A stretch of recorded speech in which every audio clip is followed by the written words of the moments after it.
امی سے تو چلا بھی نہیں جا رہا تھا۔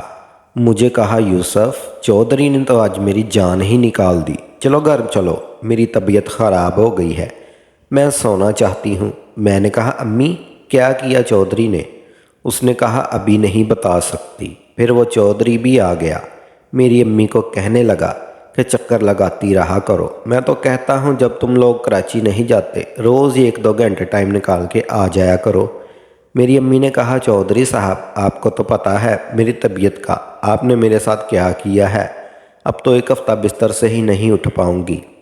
وہ چودھری کہنے لگا میں معذرت خواہ ہوں، میں اس ٹائم جذباتی ہو گیا تھا اور مجھے پتہ ہی نہیں چلا۔ میری امی کہنے لگی چودھری صاحب اس میں جذباتی کیا ہونا، آپ نے تو جانوروں والا سلوک کیا ہے۔ میں آپ کو کہتی رہی کہ چھوڑ دو لیکن آپ نے میری ایک بھی نہ سنی، اب مشکل ہے کہ میں دوبارہ تمہارے پاس آؤں۔ پھر وہ چودھری کہنے لگا اچھا کل تک تمہاری طبیعت ٹھیک نہ ہو تو مجھے بتانا، اچھے سے ڈاکٹر کے پاس لے کے جاؤں گا، وہ تمہیں 2 دن کے اندر ہی ٹھیک کر دے گا۔ اب میں پریشان ہوں کہ یہ ساری باتیں سن رہا تھا، پتہ نہیں چودھری نے میری امی کے ساتھ کیا کیا تھا۔ میں تو خود کو بہت طاقتور مرد سمجھتا تھا، لیکن اب میں چودھری کو دیکھ کر، اس کی طاقت دیکھ کر احساس کمتری کا شکار ہونے لگا تھا۔ پتہ نہیں چودھری نے کیا کیا تھا، میری اماں سے اس کو تو بس ہی کروا دی تھی۔ پھر ہم کہنے لگے چلو یوسف باقی باتیں گھر پہ کریں گے، اور پھر وہ چودھری بھی چلا گیا۔ میں نے امی کو بائک پہ بٹھایا، چودھری کے ڈیرے سے باہر تھوڑا فاصلے پہ آ کے میں نے بائک روک دی۔ میں نے کام نہیں کیا ہوا بتائیں، مجھے امی کہنے لگی گھر تو چل پگلے۔ میں نے کہا امی گھر پہ تو سب ہے، اس وقت میں آپ سے یہ تھوڑی پوچھ پاؤں گا سب کے سامنے۔ میری امی کہنے لگی مت پوچھ چودھری نے جو میرے ساتھ کیا ہے، پتہ نہیں وہ کیا کھا کے آیا تھا، وہ تو پورا جانور بن گیا تھا، اس کا گاجر کل سے تگڑا لگ رہا تھا، پتہ نہیں اس پہ کچھ لگا کے آیا تھا۔ پھر اس نے جب میچ سٹارٹ کیا تو آؤٹ ہی نہیں ہو رہا تھا، تھوڑی دیر مزید آؤٹ نہ ہوتا تو میری تو جان ہی نکل جاتی۔ میں نے کہا واقعی؟ اس نے کہا یوسف تمہیں تو پتہ نہیں سکتی آج جو اس نے کام کیا میرے ساتھ، میں دیکھتی ہوں کہ کل رات تک میری طبیعت ٹھیک ہو گئی، ورنہ کسی ڈاکٹر کے پاس جاؤں گی، میں اپنا چیک اپ کرواؤں گی۔ میں نے کہا اچھا امی آپ کے ساتھ جو ہونا تھا اب وہ ہو چکا، اب آپ کو دوبارہ چودھری کے پاس جانے کی ضرورت نہیں پڑے گی، ہم یہاں سے چلے جائیں گے۔ پھر میری امی کہنے لگی ہاں یوسف ابھی تو گھر چل، اور پھر میں بائک سٹارٹ کر کے گھر آ گیا۔ گھر آیا تو بہنوں نے کھانا بنایا ہوا تھا۔ کاشف پوچھنے لگا ہاں امی کیا ہوا، تمہاری طبیعت کچھ ٹھیک نہیں لگ رہی۔ پھر میری امی کاشف کو جھوٹ بولنے لگی، کہنے لگی یہ بیٹا اصل میں ساری زندگی میں نے اتنا کام نہیں کیا نا، اس لیے میں بہت زیادہ کام کیا، مجھے لگ رہا ہے کہ میری طبیعت اب خراب ہو جائے گی۔ پھر میری بہن کنزا کو آواز دینے لگی کنزا میرا بستر لگا دے، میں سونا چاہتی ہوں۔ میری بہن آئی، کہنے لگی ماں کچھ دیر بیٹھو تو صحیح، کھانا کھاؤ اس کے بعد سو جانا۔ پھر میری امی کہنے لگی کنزا میں بہت تھک گئی ہوں، پتہ نہیں مجھے بخار بھی لگ رہا ہے۔ اب مجھے پتا تھا کہ میری اماں کے ساتھ کیا ہوا ہے، وہ گھر پہ سب کے ساتھ جھوٹ بول رہی تھی۔ پھر میں نے کنزا کو کہا کنزا اماں کو پریشان نہ کرو، اس نے زندگی میں اتنا کام تھوڑی کیا ہے، وہ چودھری نے میری اماں کو ملازم ہی سمجھ لیا تھا، اتنا کام کروایا بیچاری سے، جاؤ اس کو بستر بنا کے دو تاکہ آرام سے سو جائے۔ پھر میں نے کہا امی آپ جب تک سوئے میں آپ کے لیے دودھ اور کچھ میڈیسن لے کے آتا ہوں تاکہ آپ کو کچھ آرام آ جائے۔ پھر میری امی کہنے لگی ہاں جا یوسف مجھے تو بہت تکلیف محسوس ہو رہی ہے۔ پھر میں باہر آیا میڈیکل سٹور پہ، میں نے اسے کہانی بتائی کہ اس طرح کا مسئلہ ہے، اس نے مجھے 2-3 میڈیسن دی اور پھر میں نے 1 کلو دودھ لیا۔ گھر آیا میں نے اپنی امی کو کہا یہ دودھ گرم کر کے امی کو دو اور یہ دوائی بھی۔ پھر میری بہن نے وہ دودھ گرم کر کے پھر امی کو دیا، دوائی کھا کے اب سو چکی تھی۔ پھر ہم سب کھانا کھایا اور کھانا کھا کے سب لوگ سونے کی تیاری کرنے لگے۔ اب میں یہ سوچ رہا تھا کہ رات کو اپنی بہن کے ساتھ سکون حاصل کرنا ہے تو کیا طریقہ تھا، کیونکہ اب تک کاشف کیا گیا تھا، پھر میرے ساتھ ہی سوتا تھا۔ پھر میں نے اپنے چھوٹے بھائی کاشف کو کہا کاشف آج رات تو اندر کمرے میں سو جا، اپنی کی طبیعت ٹھیک نہیں ہے، آپ لوگ تھے کچھ اس کو ضرورت ہو وہ دے دینا۔ پھر کاشف کہنے لگا نہیں بھائی اندر مجھے گرمی لگتی ہے، وہ سو رہی ہے نا۔ میری بہن عائشہ کو کہنے لگا عائشہ امی کا تم خیال رکھنا، وہ رات کو کسی بھی وقت اٹھے تو تم دیکھتے رہنا۔ پھر میں نے کہا یار کاشف وہ چھوٹی ہے، اس کو نیند آ جائے گی تو امی پریشان ہو جائے گی، سو جا آج کچھ نہیں ہوتا۔ پھر کاشف منہ چھوڑ کر اندر چلا گیا۔ میری بہن کو کہا کہ اندر مجھے جگا بنا۔ اب سب لوگ اندر سو چکے تھے، میں باہر اپنی چارپائی پہ سویا ہوا اپنا موبائل چلا رہا تھا اور پھر انتظار کر رہا تھا کب میری بہن آئے اور میں اس کے ساتھ میچ کھیلوں۔ رات کے تقریباً 1 بجے میری بہن آئی اور آ کے چارپائی پہ میرے ساتھ بیٹھ گئی۔ میں نے اسے ہاتھ سے پکڑ کر کھینچنا چاہا لیکن وہ کہہ رہی تھی بھائی ابھی نہیں، گھر والے سو رہے ہیں اور آپ باہر صحن میں سو رہے ہیں، کوئی بھی جاگا واش روم وغیرہ جانے کے لیے تو وہ ہمیں دیکھ لے گا۔ پھر میں نے کہا کیا کریں، دوسرا کمرہ خالی کھڑا ہے، اس میں چلتے ہیں۔ پھر وہ کہنے لگی بھائی چلتے تو ہیں لیکن اگر کوئی اٹھا، اس نے مجھے بھی دیکھا، میرا بستر بھی خالی ہے اور آپ کا بھی خالی ہوگا تو شک پڑ سکتا ہے۔ تو پھر میں نے کہا نہیں کیا کریں تم ہی بتاؤ۔ وہ کہنے لگی کہ ابھی کچھ نہیں کرتے، کراچی چل کے میں تمہیں سکون دوں گی۔ میں نے کہا نہیں یار آج تو بہت دل کر رہا ہے۔ پھر وہ کہنے لگی بھائی یقین کریں دل تو میرا بھی بہت کر رہا ہے کیونکہ کافی دنوں سے وہ پٹھان بھی نہیں آ رہا، اور ہاں پٹھان سے مجھے یاد آیا، پھر کیا سوچا کراچی کب چلنا ہے۔ میں نے کہا ہاں بس کل جاؤں گا، ابو سے پوچھوں گا کہ زمین کا کیا کرنا ہے، کب تک وہ میرے نام لگائے گا اور پھر جیسے ہی ہو جائے گی تو ہم چلے جائیں گے۔ پھر میری بہن کہنے لگی جب تک میں پٹھان کو بلا لیتی ہوں۔ میں نے کہا، وہ کہنے لگی یہیں پہ واش روم میں مل لیں گے، باہر آپ خیال کرتے رہنا، کوئی آئے تو پھر کھانس کے مجھے اشارہ کرنا، میں سمجھ جاؤں گی۔ میں نے کہا کنزا ابھی تو مجھے کہہ رہی تھی کہ گھر میں سے کوئی دیکھ لے گا، بیزار بنانے بہا رہی تھی، اس لیے کوئی تمہیں وہاں نہیں یاد آیا؟ وہ کہنے لگی بھائی باہر آپ ہوں گے نا، اس لیے تو کہہ رہی ہوں۔ پھر میں نے اسے کہا چلو بھائی میرا بھی کام کرو، تمہارے بہت ڈرامے باتیں ہوگی۔ میں نے بہت برداشت کر لیا، میں نے اسے ہاتھ سے پکڑا اور دوسرے کمرے میں لے گیا۔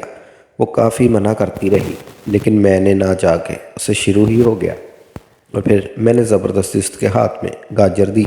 پھر میں نے کہا چلو اس کو کھاؤ۔ پھر وہ کہنے لگی اچھا رکے بھائی تھوڑا سا سکون حاصل کرتے ہیں، باقی اطمینان سے کراچی چل کے کریں گے۔ میں نے کہا چلو جتنا بھی کرو تو صحیح، اور تم کل اس پٹھان کو بلا لینا، کوئی بات نہیں، میں تم لوگوں کی چوکیداری کر لوں گا۔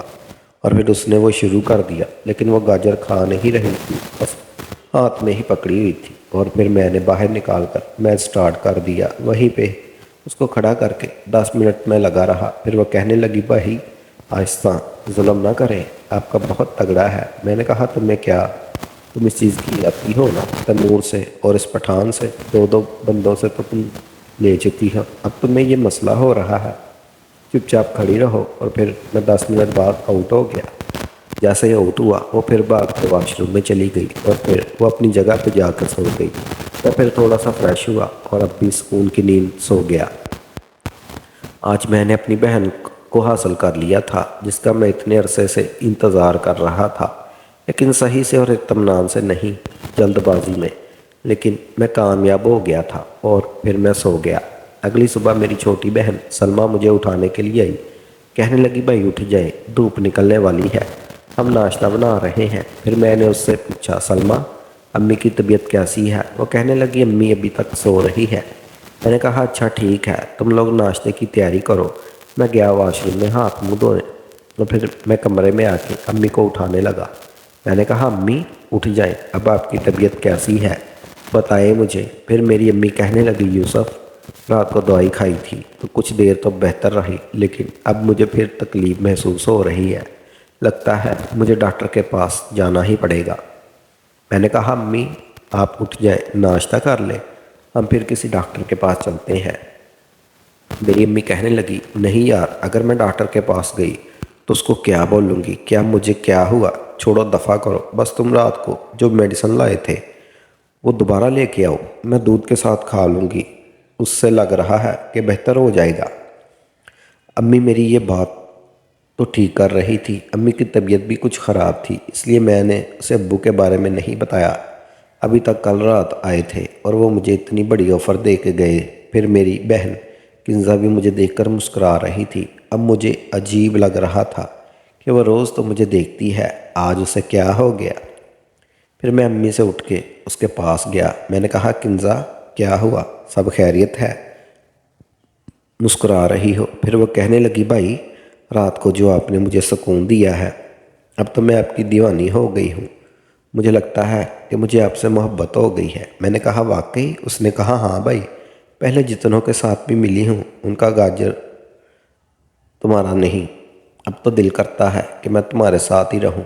خام خواہ ادھر ادھر سکون ڈھونڈتی رہی، حالانکہ اصل سکون تو میرے گھر میں چھپا ہوا تھا۔ پھر میں نے کہا نہیں، میں نہیں کہتا، ایک دفعہ خدمت کا موقع دو، اب پتہ چلا کہ میں کتنا طاقتور ہوں۔ وہ کہنے لگی ہاں بھائی، اب تو آپ کے ساتھ پھر سے تسلی کے ساتھ یہ والا کام کرنا ہی پڑے گا۔ پھر میں نے کہا اب تو کراچی چلی جا، بس دعا کرو کہ ہماری زمینیں ہمیں مل جائیں۔ پھر مجھے یاد آیا، میں واپس آیا، امی سے بات کی۔ میں نے کہا امی وہ ابو کل آئے تھے، کہہ رہے تھے کہ صلح کر لو، میں ساری زمینیں تم لوگوں کو دینے کے لیے تیار ہوں۔ پھر میری امی کہنے لگی دفع کرو یوسف، ویسے بھی ہمیں اچھا خاصا حصہ ملنے والا ہے، ہم کراچی چلیں گے، اپنی زندگی گزاریں گے، ویسے بھی ہم آزاد ماحول میں رہ کر اب ہم اس گھٹن میں نہیں رہ سکتے۔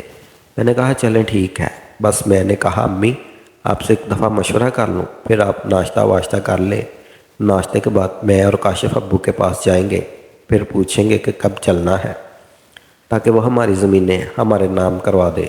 پھر وہ کہنے لگی یوسف ناشتہ کر کے مجھے دوائی دے دو اور پھر تم لوگ چلے جانا۔ پھر میری امی میری بہن کو آواز دینے لگی آ جاؤ بھائی کے لیے ناشتہ لے کے آؤ۔ پھر میں نے اور میرے چھوٹے بھائی نے ناشتہ کیا۔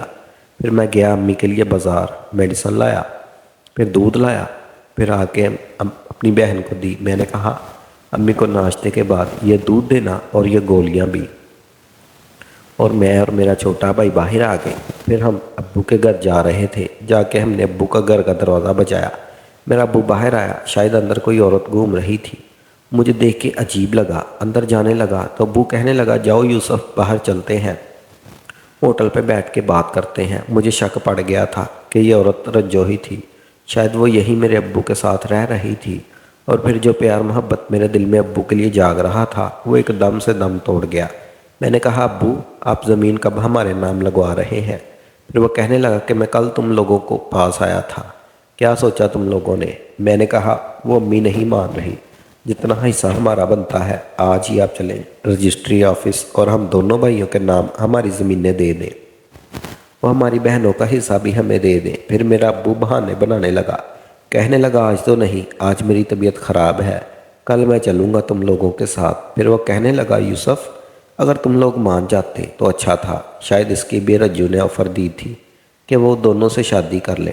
آج ابا کے لفظوں میں کل والی محبت نہیں تھی۔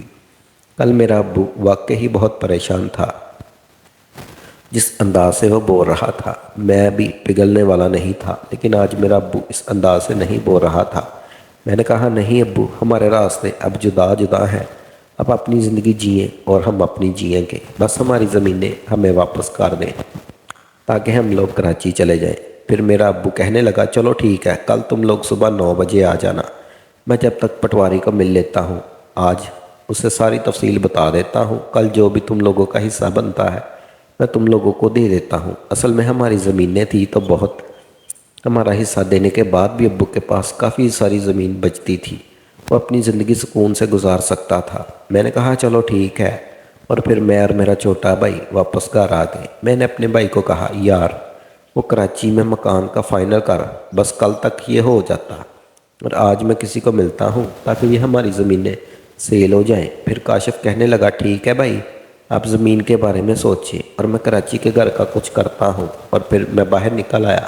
میں نے اپنے دوست کو کہا یار وہ میری جتنی بھی زمینیں بنتی ہے وہ مجھے سیل کروا دے، وہ بھی 2-3 دن کے اندر۔ پھر وہ کہنے لگا یار 2-3 دن کے اندر کون خریدے گا، اتنے پیسے کس کے پاس ہیں؟ میں نے کہا یار کچھ بھی کر، جلدی بیچنا۔ پھر اس نے کہا اس چودھری کو بیچ دو نا، وہ چاہے تو وہ خرید سکتا ہے، ویسے بھی تم لوگوں کا فیصلہ اسی نے تو کیا ہے۔